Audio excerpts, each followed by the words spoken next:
Sesión 1. Es una hermosa mañana. El sol sigue saliendo una y otra vez, pero siempre es nuevo. No envejece nunca. Los científicos dicen que tiene millones de años. Bobadas. Lo veo todos los días. Siempre es nuevo. Nada envejece. Pero los científicos son enterradores, por eso digo que tienen ese aspecto tan grave, tan serio. Esta mañana se vuelve a repetir el milagro de la existencia. Está sucediendo en cada momento, aunque solo lo descubren unos pocos, muy pocos. La palabra descubrir es muy hermosa. Descubrir el momento tal como es, verlo tal como es, sin añadir nada, sin suprimir nada, sin ningún trabajo de edición. Verlo tal como es, como un espejo.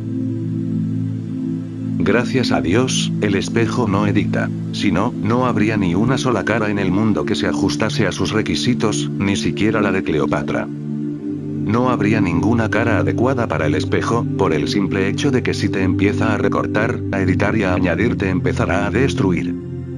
Pero los espejos no son destructivos.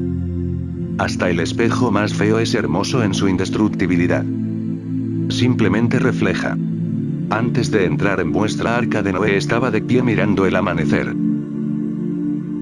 Tan hermoso, al menos hoy, y a quién le importa el mañana. El mañana nunca llega. Jesús dice, no pienses en el mañana. Hoy hace un día tan espléndido que por un momento me acordé de la formidable belleza del amanecer en los Himalayas.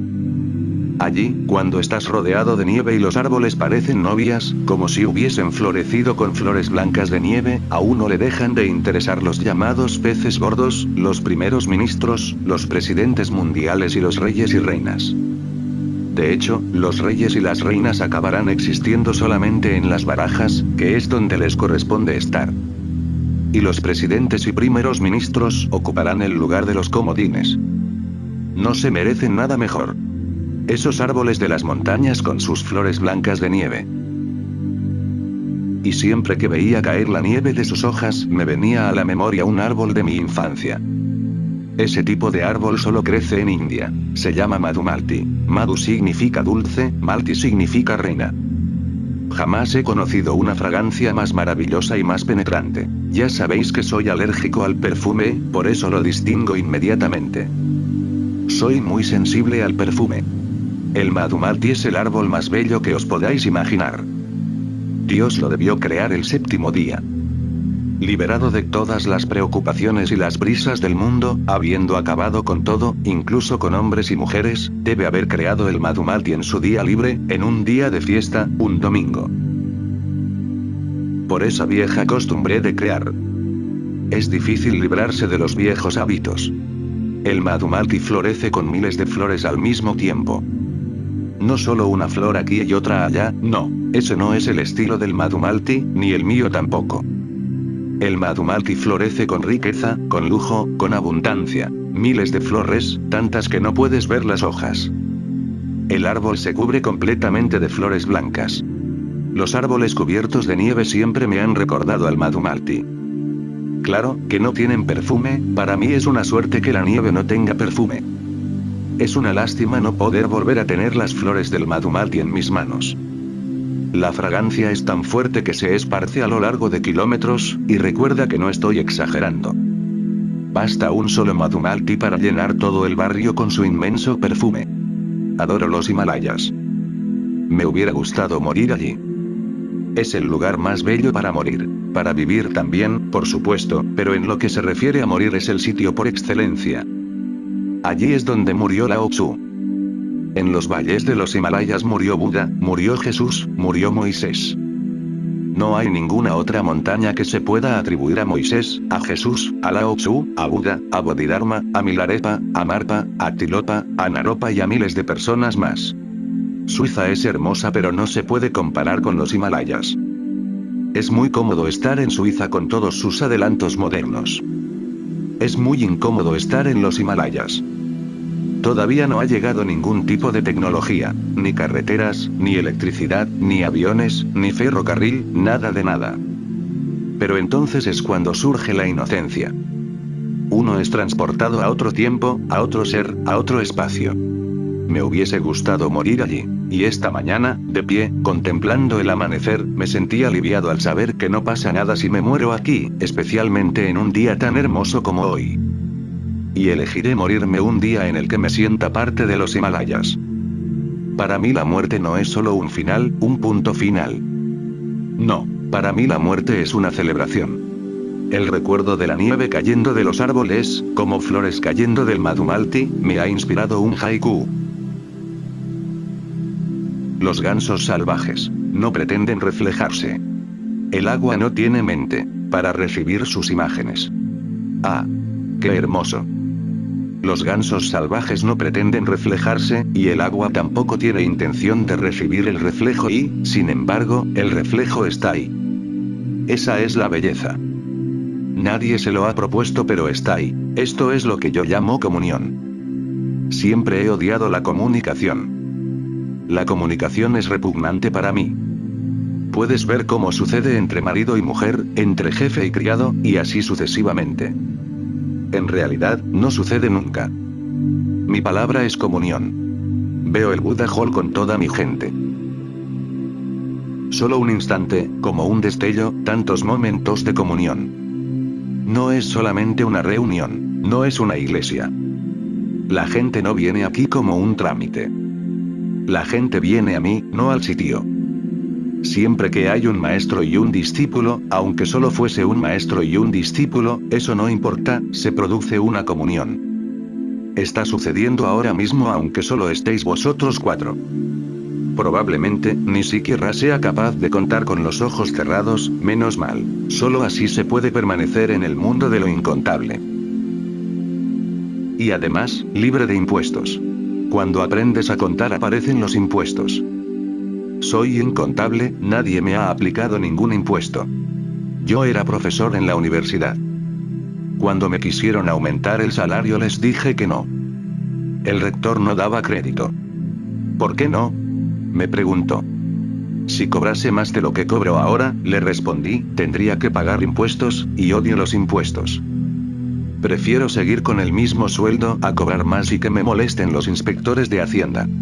Nunca rebasé el límite permitido para no tener que pagar impuestos.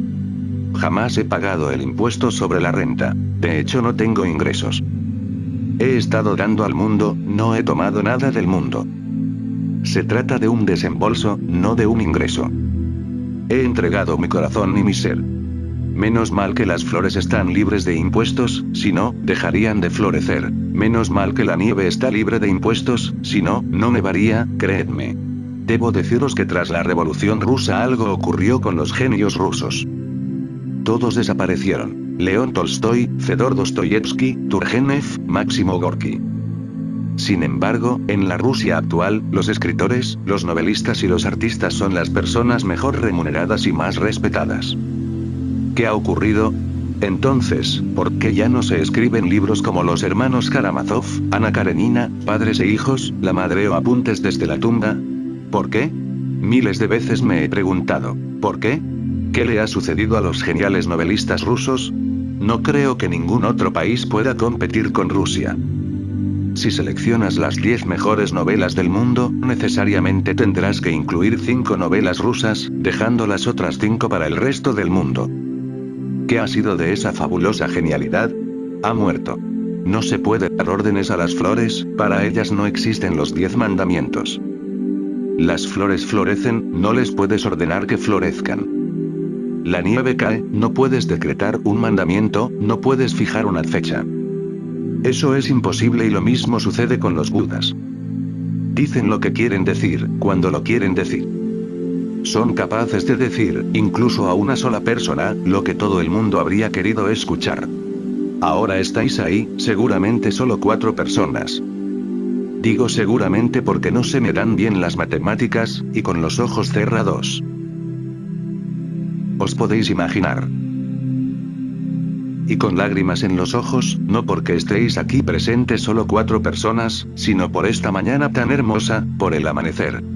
Gracias a Dios. Él piensa en mí, aunque no exista, piensa en mí. Yo lo niego y, sin embargo, sigue pensando en mí. El gran Dios. La existencia parece ocuparse. Pero no conoces los caminos de la existencia, son impredecibles. Siempre he amado lo impredecible. Mis lágrimas son por el amanecer. La existencia me ha cuidado. Yo no se lo había pedido. Tampoco me respondió.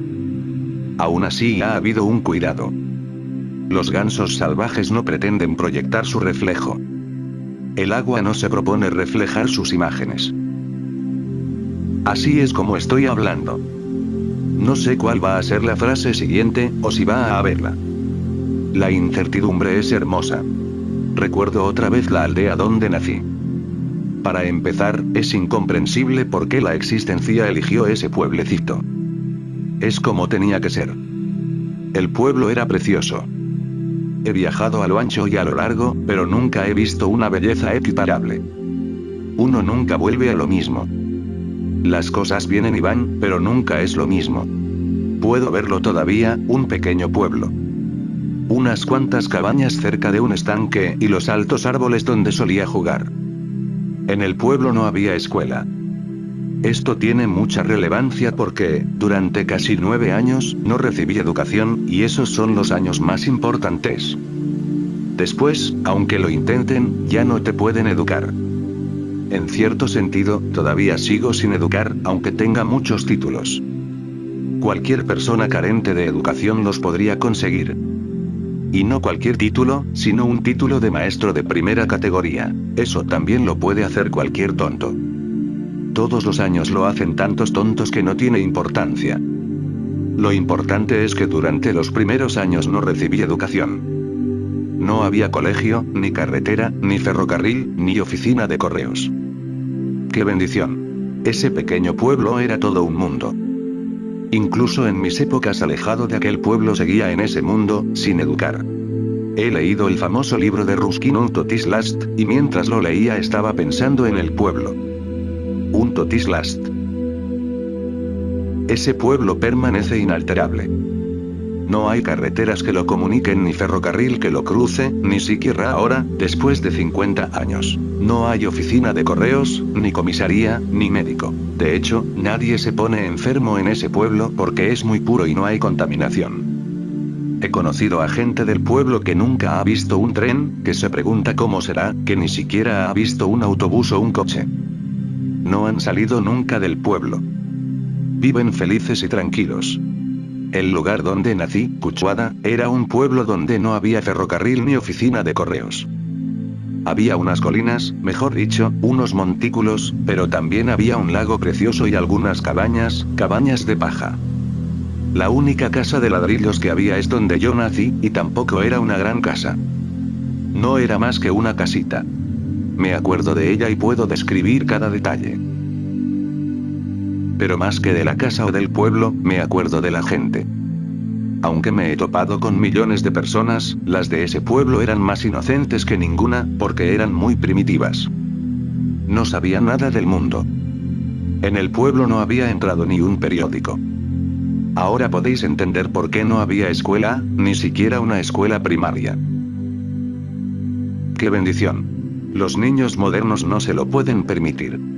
Durante esos años no recibí educación, y fueron los más hermosos. Sí, debo confesar que tuve un profesor particular. Ese primer maestro también era analfabeto. No me instruía, sino que intentaba aprender mientras me enseñaba. Puede ser que conociera el famoso dicho la mejor manera de aprender es enseñar, pero era un buen hombre, amable, no era el típico profesor antipático. Para ser profesor hay que ser antipático. Es parte de la profesión. Él era agradable, muy delicado, como la mantequilla. Os tengo que confesar que le solía pegar, pero no me lo devolvía, simplemente se reía y decía: eres un niño y me puedes pegar. Yo soy un anciano, y no te lo puedo devolver. Cuando seas mayor lo entenderás. Eso es lo que me dijo, y es verdad, lo entiendo. Era un aldeano simpático y tenía una gran intuición. A veces la gente de pueblo tiene una intuición de la que carecen las personas civilizadas. Y eso me recuerda. Va una mujer bonita a la playa. Viendo que no hay nadie alrededor, se desnuda. Justo antes de entrar en el agua un viejo le para y le dice: Señora, soy el policía del pueblo. Está prohibido bañarse en esta playa. La mujer le mira sorprendida y pregunta. Entonces, ¿por qué no me ha impedido que me desnudara? El viejo no puede parar de reírse, y le dice con lágrimas en los ojos. Porque no está prohibido desnudarse, por eso he esperado detrás de un árbol. Un aldeano increíble. Ese es el tipo de gente que vivía en el pueblo, gente sencilla. El pueblo estaba rodeado de pequeñas colinas y había un estanque. Solo Vaso puede describir ese estanque. Y tampoco lo describe, simplemente dice, el viejo estanque salta la rana Plop. ¿Es esto una descripción? Solo se menciona el estanque y la rana. No hay descripción del estanque o de la rana. Y Plop. En el pueblo había un viejo estanque, muy antiguo y rodeado de viejos árboles, tal vez tuviesen cientos de años, y hermosas rocas alrededor. Y, naturalmente, saltaban las ranas. Día tras día podías oír el plop una y otra vez. El sonido de las ranas al saltar contribuía realmente al silencio reinante. Ese sonido enriquecía el silencio, lo hacía más elocuente. Esa es la belleza de Vaso. Podía describir algo sin tener que describirlo. Podía decir algo sin pronunciar ni una sola palabra. Y plop. Pero, ¿es eso una palabra? No hay ninguna palabra que pueda hacer justicia al sonido de una rana saltando al viejo estanque, pero Vaso le hizo justicia. Yo no soy Vaso, y el pueblo necesitaba un Vaso. Probablemente, él hubiera hecho unos bocetos preciosos, unos cuadros y unos haikus. Yo no he hecho nada sobre ese pueblo. Os preguntaréis por qué no he vuelto ni siquiera de visita. Me basta con una vez. Nunca voy 2 veces a los sitios. Para mí no existe el número 2. He dejado muchos pueblos, muchas ciudades, para no volver nunca más. Lo que se ha ido para siempre, esa es mi forma de ser, así que nunca he vuelto al pueblo. La gente de allí me ha mandado mensajes para que volviese al menos una vez. Les contesté por medio de un mensajero. Ya estuve allí una vez y no tengo la costumbre de ir 2 veces. Pero el silencio del viejo estanque permanece conmigo. De nuevo, me acuerdo de los Himalayas, la nieve. Tan hermosa, tan pura, tan inocente. Solo se puede ver con los ojos de un Bodhidharma, de un Jesús o de un Vaso. No hay otra manera de describir la nieve, solo la reflejan los ojos de los Budas. Los idiotas la pueden pisotear, pueden hacer bolas de nieve con ella, pero solo los ojos de los Budas pueden reflejarla. Aunque los gansos salvajes no pretenden reflejarse. El agua no tiene mente para recibir sus imágenes. Y, sin embargo, el reflejo está ahí. Los Budas no quieren reflejar la belleza del mundo, ni pretende el mundo, de ninguna manera, ser reflejado por los Budas, pero es reflejado. Nadie quiere, pero sucede, y cuando sucede es hermoso. Cuando se hace, es ordinario. Cuando lo haces, eres un técnico. Cuando sucede eres un maestro. La comunicación forma parte del mundo del técnico. La comunión es la fragancia del mundo del maestro. Esto es comunión. No estoy hablando de nada en particular. Los gansos salvajes y el agua. Sesión 2. Acabo de tener una experiencia dorada al sentir cómo un discípulo trabajaba tan amorosamente sobre el cuerpo de su maestro. Por eso estoy todavía sin respiración. Y esto me recuerda a mi infancia dorada. Todo el mundo habla de su infancia dorada, pero pocas, muy pocas veces, es cierto. En general es mentira. Aunque hay tanta gente que cuenta la misma mentira que ya nadie la detecta. Incluso los poetas se pasan la vida cantando canciones de su infancia dorada. Por ejemplo, Wordsworth, aunque no sea un tipo nada despreciable, pero una infancia dorada es algo extremadamente raro, por una sencilla razón. ¿Dónde la puedes encontrar? En primer lugar, tienes que elegir tu nacimiento. Eso es casi imposible. No puedes elegir tu nacimiento a menos que hayas muerto en estado de meditación. Solo puede acceder a esta elección el meditador. Él muere conscientemente, por eso obtiene el derecho a nacer conscientemente. Yo morí conscientemente. En realidad no es que me muriera, sino que me mataron. Me tendría que haber muerto 3 días más tarde, pero no pudieron esperar ni siquiera 3 días. La gente tiene tanta prisa. Os sorprenderá saber que el hombre que me mató es, actualmente, mi Sanyasin. No vino para tomar sanyas, sino para matarme de nuevo. Pero si persiste en su juego, yo persisto en el mío. Él mismo me lo confesó más tarde, después de ser Sanyasin durante 7 años. Amado maestro, dijo, ahora te lo puedo confesar sin miedo. Fui a Ahmedabad para matarte. Dios mío, otra vez. Exclamé. ¿Qué quieres decir con otra vez? Me preguntó. Eso es otra cuestión, continúa. Le respondí. Hace 7 años, en Ahmedabad, dijo, fui a tu encuentro con un revólver. La sala estaba tan abarrotada que los organizadores permitieron que la gente se sentase en el estrado. Pues a este hombre, armado con un revólver para matarme, se le permitió sentarse a mi lado. ¡Qué oportunidad! ¿Por qué dejaste pasar la ocasión? Le pregunté. No te había oído hablar nunca, respondió, solo había oído hablar de ti. Cuando te oí hablar pensé que preferiría suicidarme antes que matarte. Por eso me he hecho Sanyasin, ese ha sido mi suicidio. Hace 700 años este hombre me mató de verdad, me envenenó. En aquella época también era mi discípulo. Pero sin un Judas es muy difícil que haya un Jesús. Yo morí conscientemente, por eso tuve la gran oportunidad de nacer conscientemente. Elegí a mi padre y a mi madre. Miles de idiotas están haciendo el amor en todo el mundo, a todas horas. Millones de almas nonatas están listas para entrar en un vientre cualquiera. Esperé 700 años hasta el momento preciso, y doy gracias a la existencia por haberlo encontrado. 700 años no es nada comparado con los millones y millones de años que quedan por delante. Solo 700 años, sí, digo solo, y elegí una pareja muy pobre pero muy entrañable. Creo que mi padre nunca miró a otra mujer con el mismo amor que sentía por mi madre. Y es imposible imaginar, hasta para mí, que me puedo imaginar toda clase de cosas, que mi madre tuviese otro hombre, ni en sueños. Imposible.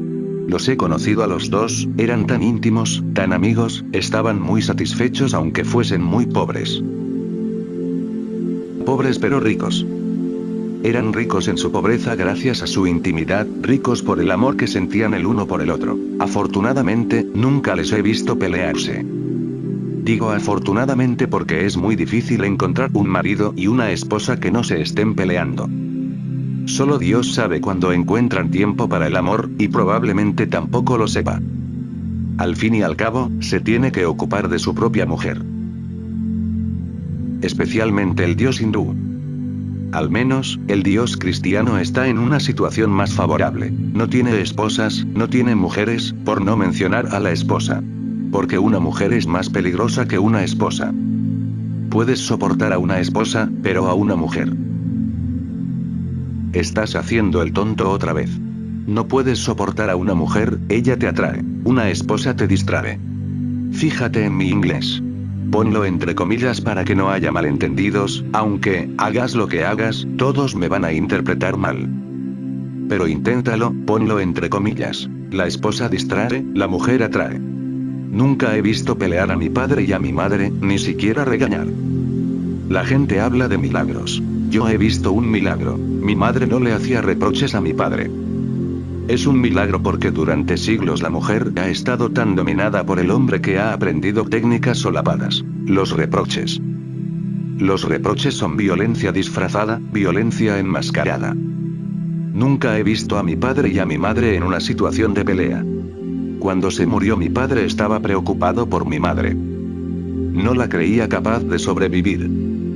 Se habían querido tanto que casi se habían hecho uno. Ella sobrevivió solamente porque también me quería a mí. Me he preocupado por ella constantemente. Quería que estuviese cerca de mí para que pudiera morir completamente realizada. Ahora lo sé. La he visto dentro de ella, y os puedo decir, y a través de vosotros lo sabrá, algún día, el resto del mundo, que se ha iluminado. Yo era su último apego. Ahora no le queda nada a lo que apegarse. Es una mujer iluminada, analfabeta, sencilla, sin ni siquiera saber qué es la iluminación. Esa es la belleza. Se puede ser un iluminado sin saber qué es la iluminación, y viceversa. Puedes saber todo sobre la iluminación y no iluminarte. Elegí a esta pareja, solo eran unos pueblerinos. Podría haber elegido que fuesen reyes y reinas. Estaba en mis manos. Hay todo tipo de vientres disponibles, pero yo soy un hombre de gustos sencillos. Siempre me conformo con lo mejor. Era una pareja pobre, muy pobre. No seríais capaces de entender que mi padre solo tenía 700 rupias. Esos son $30. Es todo lo que poseía y, sin embargo, le escogí para ser mi padre. Tenía una riqueza que los ojos no pueden ver, una realeza que es invisible. Muchos de vosotros le habéis visto y habéis sentido su belleza. Era un hombre sencillo, muy sencillo, incluso podríais decir que era pueblerino, pero era incalculablemente rico, no en el sentido mundano sino en el sentido espiritual, si existe. $30, ese era todo su capital. Yo no lo sabía.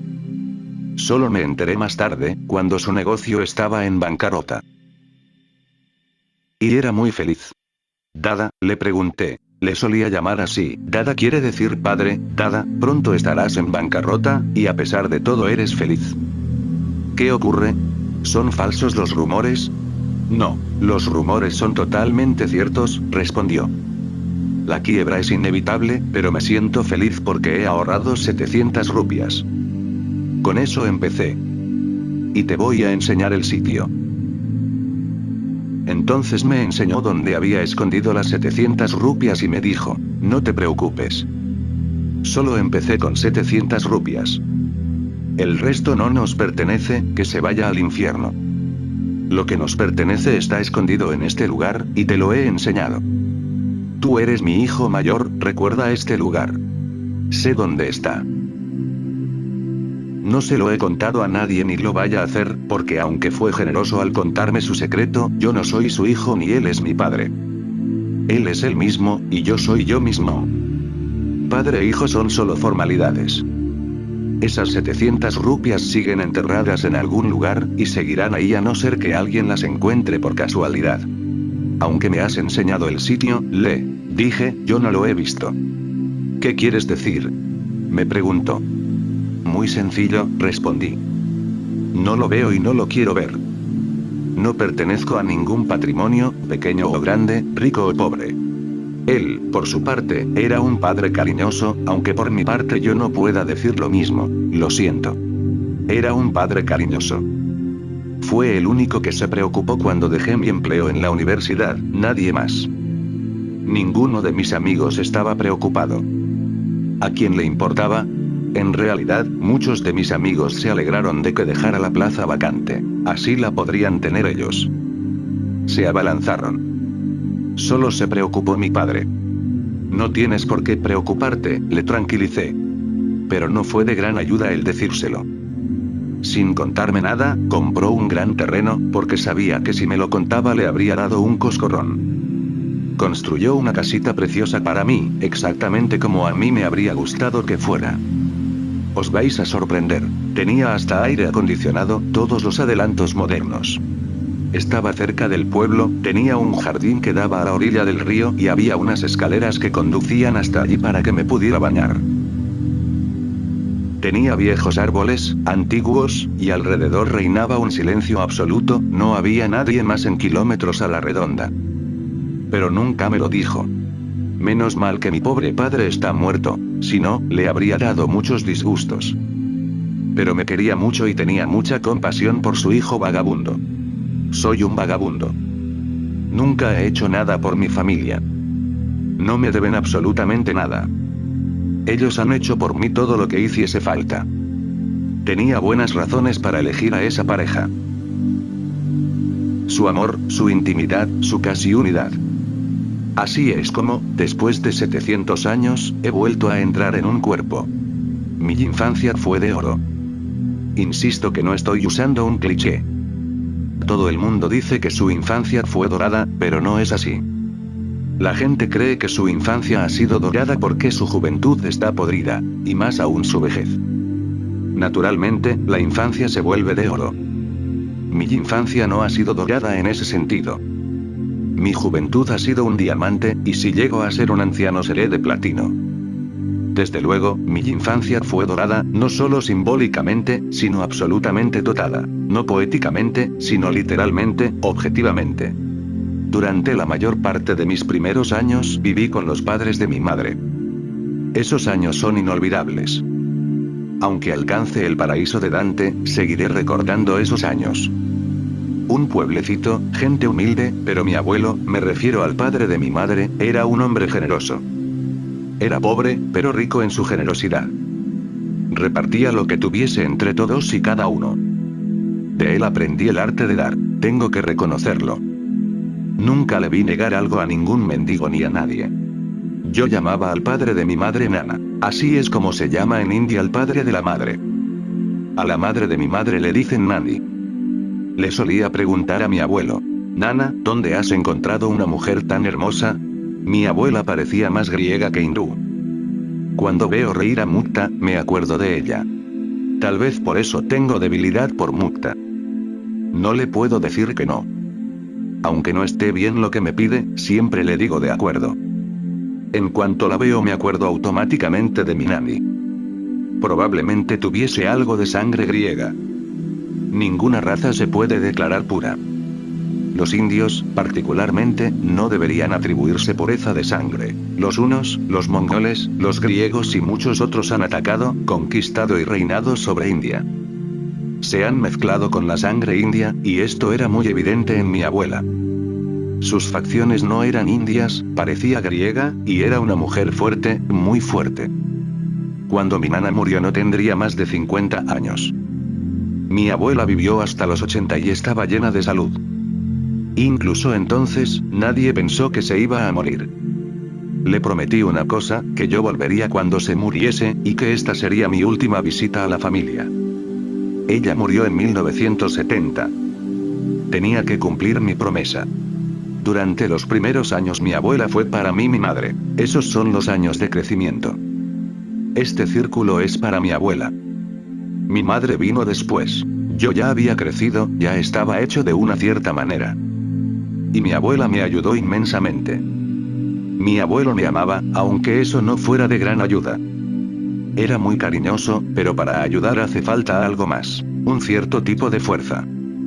Él siempre tenía miedo de mi abuela. De alguna forma, era un calzonazos. A la hora de decir la verdad, yo siempre soy sincero. Me quería, me ayudaba. ¿Pero qué le voy a hacer si era un calzonazos? El 99,9% de los maridos los son, así que no pasa nada. Recuerdo un incidente que no he contado nunca. Era una noche oscura, llovía, y un ladrón entró en nuestra casa. Naturalmente, mi abuelo estaba asustado. Todo el mundo se dio cuenta que estaba asustado, aunque lo intentó disimular lo mejor que pudo. El ladrón estaba escondido detrás de unos sacos de azúcar, en una de las esquinas de nuestra pequeña casita. Mi abuelo era un mascador incansable de pan. El pan es una hoja de betel. Él era un mascador de pan empedernido, como los fumadores empedernidos. Siempre estaba preparando pan, y se pasaba todo el día mascando. Empezó a mascar pan y a escupírselo al pobre ladrón, que estaba escondido en la esquina. Yo observaba esta desagradable escena y le dije a mi abuela, con quien solía dormir: esto no está bien. Aunque se trate de un ladrón, deberíamos comportarnos con educación. ¿Escupir? ¿Que pelee o que deje de escupir? Mi abuela preguntó. ¿Tú qué harías? Le daría una bofetada, dije, y le echaría de la casa. Yo tenía 9 años como mucho.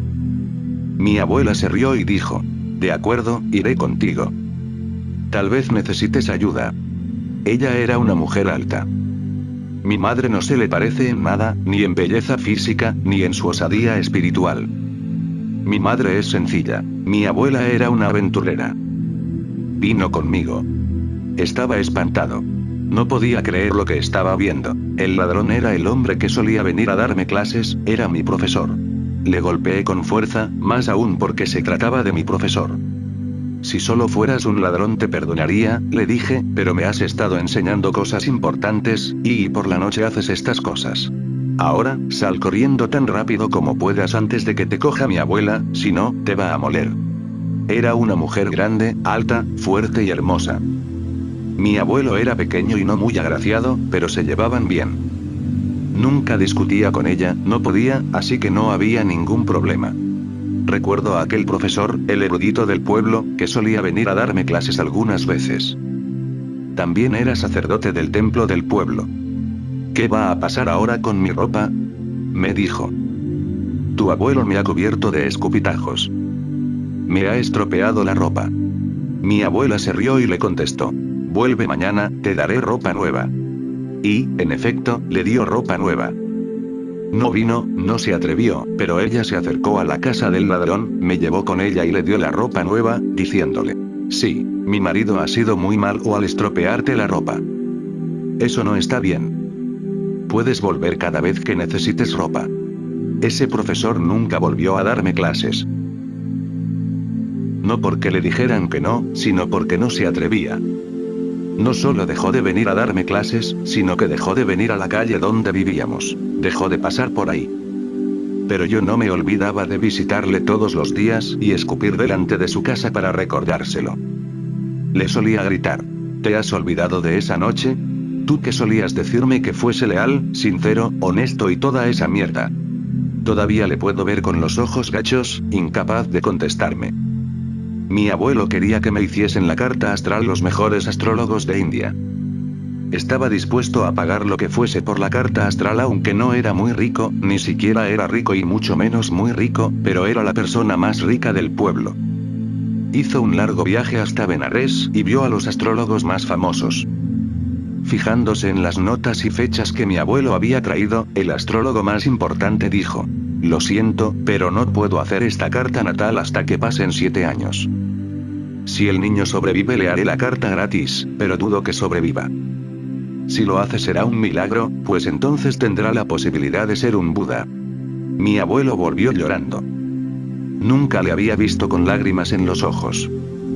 Le pregunté: ¿qué ha ocurrido? Tengo que esperar hasta que cumpla 7 años, dijo. ¿Quién sabe si vaya a vivir hasta entonces? ¿Quién sabe si el mismo astrólogo estará vivo? Ya es muy mayor.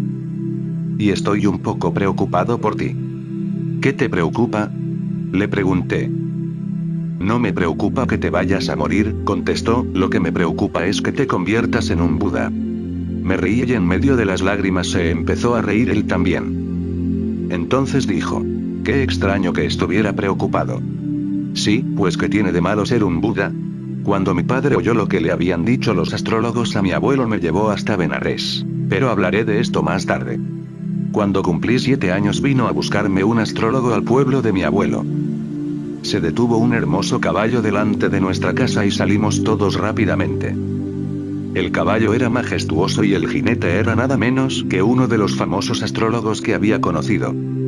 ¿Así que todavía estás vivo?, me preguntó. He hecho tu carta astral. Estaba preocupado, porque la gente como tú no suele vivir mucho tiempo. Mi abuelo vendió todos los adornos de la casa y dio una fiesta para los pueblos vecinos, celebrando que yo iba a ser un Buda, y, sin embargo, ni siquiera creo que entendiese el significado de la palabra Buda. Él era jainista y probablemente no había oído nunca esa palabra. Pero estaba feliz, inmensamente feliz. Estaba bailando porque yo iba a ser un Buda. Cuando todos se habían ido le pregunté: ¿qué quiere decir Buda? No lo sé, dijo, pero suena bien. Además, yo soy jainista. Ya nos enteraremos por algún budista. En ese pueblecito no había budistas, pero dijo: algún día, cuando pase un bico budista por aquí, sabremos el significado. Estaba contentísimo porque el astrólogo le había dicho que yo me iba a convertir en un Buda. Entonces dijo: supongo que Buda quiere decir alguien que es muy inteligente, en hindi Buddhi significa inteligencia, por eso pensó que Buda significaba aquel que es inteligente. Se aproximó mucho, casi acierta. Menos mal que no está vivo, si no, habría visto lo que significa ser un Buda. No me refiero al significado del diccionario, sino a encontrarse con un ser despierto vivo. Y le puedo ver bailando, al ver que su nieto se ha convertido en un Buda. Eso habría sido suficiente para que se iluminara él. Pero se murió. Su muerte fue una de las experiencias más significativas para mí. Sobre esto hablaré más adelante. ¿Queda tiempo todavía? Son las 8:30, oso. Bien, me quedan 5 minutos para mí. Es el momento de detenerse, pero ha sido muy hermoso y estoy agradecido. Gracias. Sesión 3. Una y otra vez el milagro de la mañana. El sol y los árboles. El mundo es como una flor de nieve, la tomas en las manos y se derrite. No queda nada, solo una mano mojada. Pero si la miras, si solamente la miras, la flor de nieve es tan bella como cualquier otra flor en el mundo. Y este milagro ocurre todas las mañanas, todas las tardes, todas las noches, cada 24 horas, día tras día. El milagro. Y la gente va a adorar a Dios a los templos, las iglesias, las mezquitas y las sinagogas. El mundo debe estar lleno de tontos, perdón, no de tontos, sino de idiotas incurables que padecen este retraso mental. Hay que ir a un templo para buscar a Dios. ¿No está aquí y ahora? La misma idea de la búsqueda es una imbecilidad. Uno busca aquello que está lejos, y Dios está muy cerca, más cerca que el latido de tu corazón. Cada vez que veo el milagro me asombro de cómo es posible. ¡Qué creatividad! Esto solo es posible porque no hay ningún creador. Si hubiese un creador tendrías el mismo lunes todos los lunes, porque el creador creó el mundo en 6 días y después lo dio por concluido. No hay un creador, sino energía creativa, pero energía en millones de formas, fundiéndose, encontrándose, apareciendo, desapareciendo, juntándose y separándose. Por eso digo que los sacerdotes son los que están más lejos de la verdad, y los poetas los más próximos. Por supuesto, el poeta tampoco la ha alcanzado. Solo la alcanza el místico. Alcanzan no es la palabra correcta, se convierte en ello, o mejor dicho, descubre que siempre lo ha sido. La gente me pregunta, ¿crees en la astrología, en la religión? ¿En esto, en aquello? No creo en nada de nada porque lo sé. Esto me recuerda a la historia que os contaba el otro día. Vino el viejo astrólogo. Mi abuelo no creía lo que estaba viendo. El astrólogo era tan famoso que hasta los reyes se habrían sorprendido si les hubiese visitado en su palacio, y vino a la casa de mi abuelo. Hay que llamarlo casa, pero no era gran cosa, tenía las paredes de adobe y ni siquiera tenía un baño privado. Nos visitó y enseguida me hice amigo del anciano. Mirándole a los ojos, podía leer sus ojos aunque solo tuviese 7 años y no supiese leer. No necesito vuestros 3 R's, le dije al astrólogo. Es extraño que hayas venido desde tan lejos solamente para hacerme la carta astral. Benares, en aquellos días, e incluso hoy, estaba muy lejos de aquel pueblecito. El viejo dijo: he hecho una promesa y las promesas se deben cumplir. La forma en que dijo una promesa se debe cumplir me estremeció. He aquí un hombre vivo. Si tú has venido a cumplir tu promesa, le dije, entonces te puedo predecir el futuro.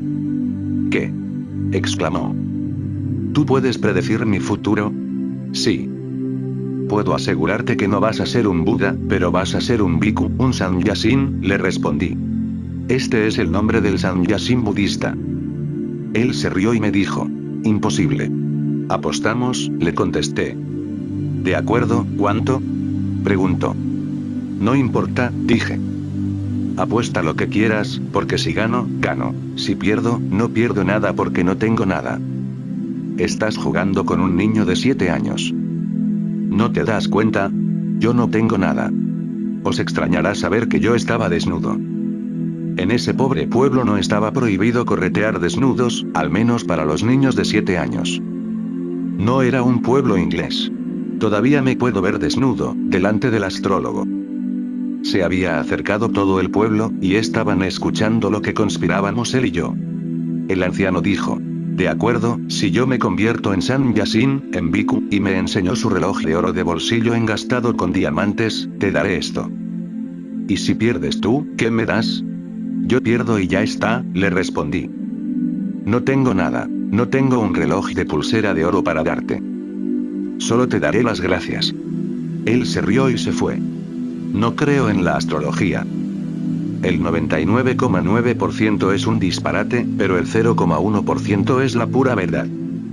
Un hombre de percepción, intuición y pureza puede entrever el futuro con seguridad, porque el futuro no es no existencial, simplemente se oculta a nuestros ojos. Probablemente, lo único que separa el presente del futuro es una fina cortina de pensamientos. En India la novia se cubre el rostro con un gongat. Esta palabra es difícil de traducir, solo es una máscara. Se cubre el rostro con el sari. De este mismo modo se oculta el futuro, simplemente con un gongat, con un fino velo. No creo en la astrología, es decir, en el 99,9%. En el 0,1% restante no necesito creer, es verdad. He visto cómo funciona. Ese viejo fue la primera prueba. Pero es extraño, podía ver mi futuro, por supuesto, muy vagamente y lleno de posibilidades, aunque no podía ver el suyo. No solo eso, sino que estaba dispuesto a apostar conmigo cuando le dije que se convertiría en un bhikkhu. Yo tenía 14 años, y estaba viajando por Benares con el padre de mi padre. Él iba en viaje de negocios y yo me había empeñado en acompañarle. Paré a un viejo bhikkhu en la carretera entre Benares y Sarnath y le dije: «Viejo, ¿te acuerdas de mí?» «No te he visto antes», dijo. «¿Por qué me tengo que acordar?» «Probablemente tú no», le dije, «pero yo me tengo que acordar de ti». «¿Dónde está el reloj, reloj de oro con diamantes engastados?» «Yo soy el niño con que apostaste. Ha llegado el momento de pedírtelo. Yo afirmé que tú ibas a ser un bhikkhu, y ahora lo eres. Dame el reloj». Él se rió y se sacó del bolsillo el bello y viejo reloj. Me lo dio con lágrimas en los ojos, y, ¿lo podéis creer?, se postró a mis pies. «No, no», exclamé. «Tú eres un bhikkhu, un sannyasin, no te debes postrar a mis pies». «Olvídate de eso», me dijo. «Has demostrado ser mejor astrólogo que yo. Déjame que te toque los pies». Le regalé ese reloj a mi primera sannyasin. El nombre de mi primera sannyasin es Mahanand Madhu. Una mujer, claro, porque eso es lo que yo quería. Nadie ha iniciado a sannyas a las mujeres como lo he hecho yo. No solo eso, sino que quería que mi primer sannyasin fuera una mujer, simplemente para equilibrar y poner en orden las cosas. Buda dudó antes de dar sannyas a las mujeres. Incluso Buda.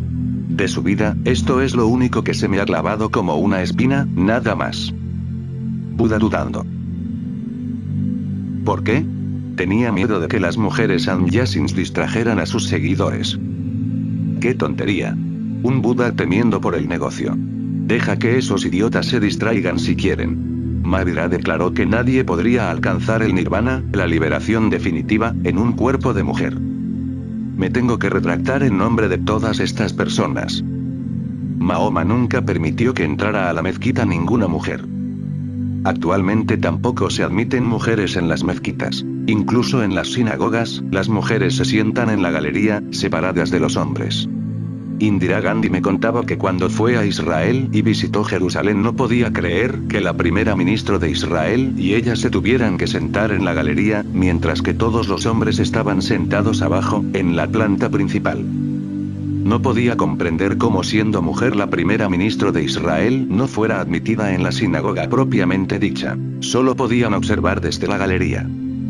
Esto no es respetuoso, es un insulto.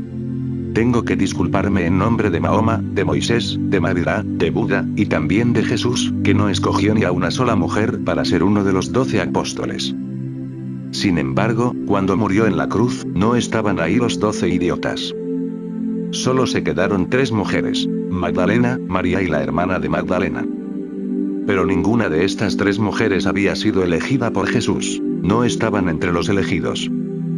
Los elegidos habían huido. ¡Magnífico! Estaban intentando salvar su vida.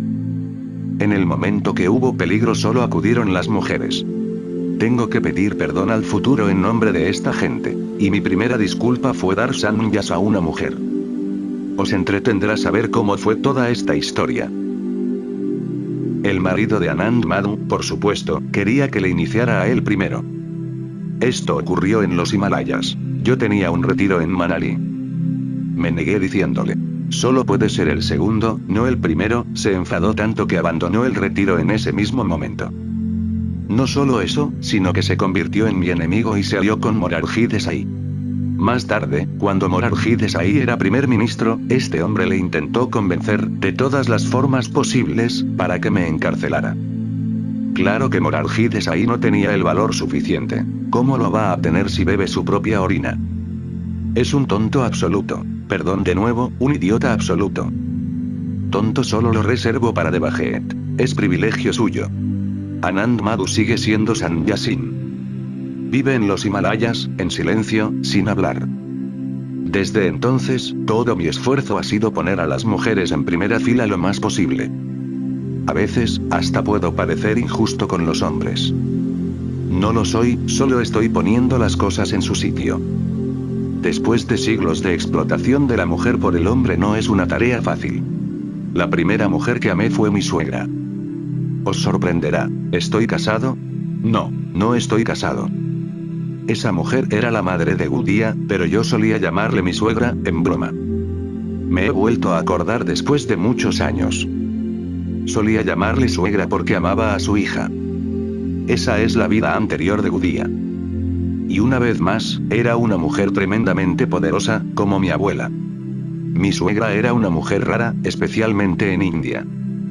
Abandonó a su marido, se fue a Pakistán y se casó con un musulmán aunque ella era brahmin. Sabía ser atrevida. Me gusta la cualidad del atrevimiento, porque cuanto más te atreves, más cerca estás de casa. Solo se convierten en budas los temerarios, acordaos de esto. Los calculadores podrán tener un buen saldo en su cuenta pero nunca serán budas. Estoy agradecido al hombre que me anunció mi futuro cuando solo tenía 7 años. ¡Qué hombre! Haber esperado hasta que tuviese 7 años para hacerme la carta astral, qué paciencia. Y no solo eso, sino que vino desde Benares hasta mi pueblo. No había carreteras ni trenes, tuvo que cabalgar mucho tiempo. Cuando me lo encontré en el camino a Sarnath y le dije que había ganado la apuesta, me dio su reloj inmediatamente diciendo: te hubiera dado el mundo entero pero no tengo nada más. En realidad, tampoco debería tener este reloj, pero lo he conservado todos estos años para ti, sabiendo que ibas a venir cualquier día.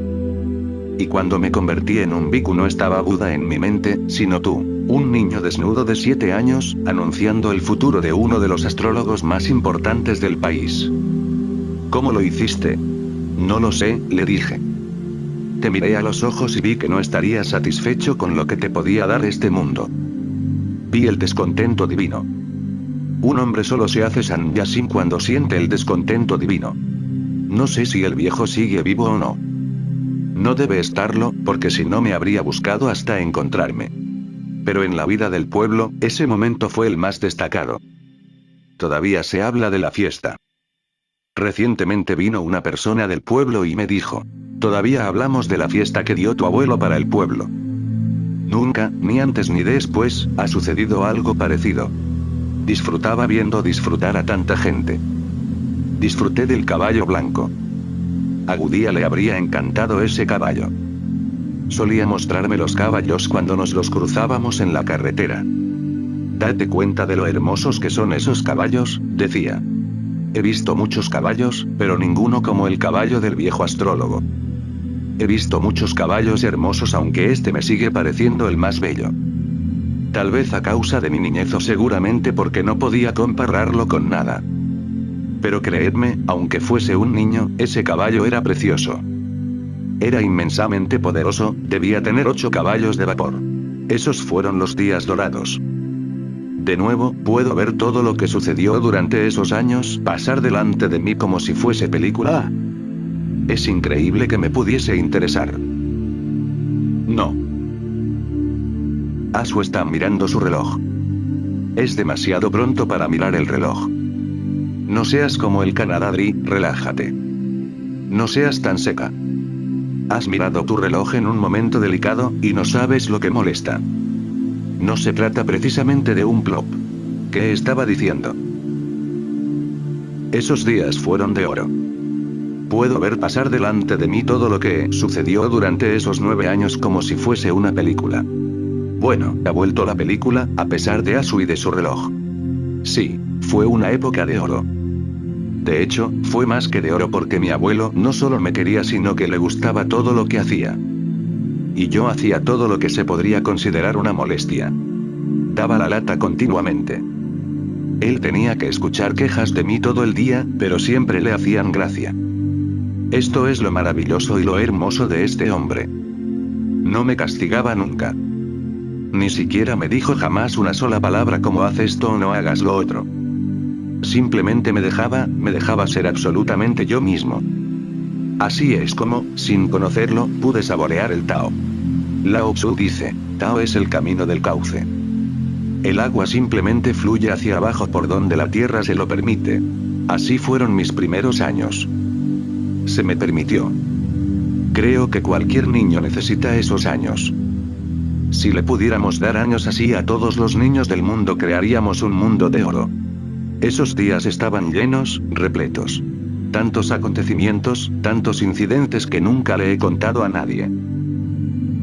Solía ir a nadar al lago. Naturalmente, mi abuelo tenía miedo. Mandó a un personaje raro para que me vigilase desde un barco. En ese pueblo primitivo no podían concebir lo que es un barco. Ellos lo llaman donji. No es más que un tronco de un árbol ahuecado.